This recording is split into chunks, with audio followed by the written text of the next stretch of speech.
You are listening to KSG podcast. This is a short, crisp, concise, exam-oriented editorial for civil services aspirants. In this podcast, we are going to talk about the Bharat Gaurav scheme by Railways. Source for the content is Abhishek G. Dastidar's article for the Indian Express. To promote and attract tourism business, the Indian Railways on the 23rd of November 2021 launched Bharat Gaurav trains that will be operated by private players and run on theme-based circuits. Through this policy, which offers operators the rise of use of its rakes and infrastructure, the railways has liberalized and simplified a part of operations that was otherwise carried out mostly by the Indian Railway Catering and Tourism Corporation, that is IRCTC. While any entity can run these trains, including state governments, it is implied that the policy is targeted at tour operators. According to the Bharat Gaurav policy, any operator or service provider or virtually anyone can lease trains from Indian Railways to run on a theme-based circuit as a special tourism package. The tenure of the arrangement is a minimum of 2 years and maximum of the caudal life of the coach. The operator has the freedom to decide the route, the halts, the services provided, and most importantly, the tariff.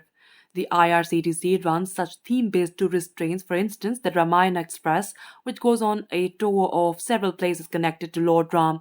In such packaged tours, typically the passengers stop over at a place, stay at hotels, and undertake sightseeing, etc., all organized by tour operators. The Bharat Gaurav operator will also have to propose a similar business model wherein it takes care of local transport, sightseeing, food, local stays, etc. Along with operating the trains, anyone can approach railways to lease the 3033 conventional integral coach factory design coaches earmarked for this segment.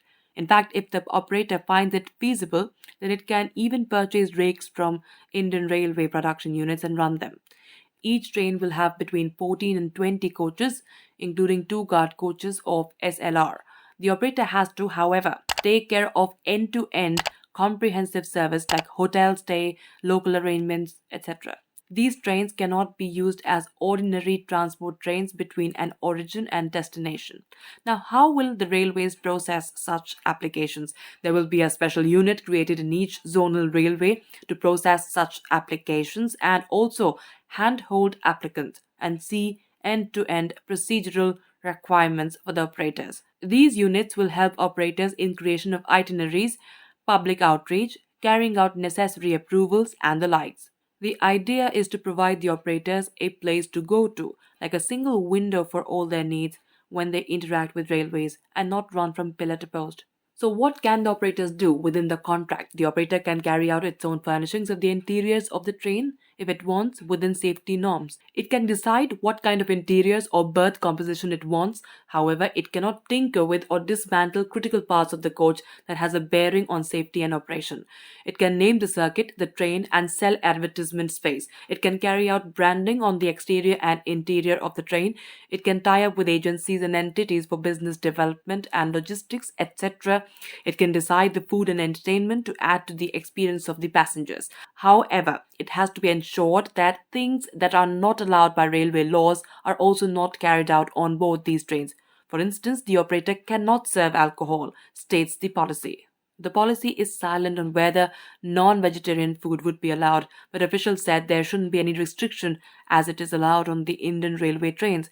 The spirit of the policy is to give operators complete freedom to run the business and develop a business model in which Indian Railways will only physically run the trains, maintain them, and charge a fee.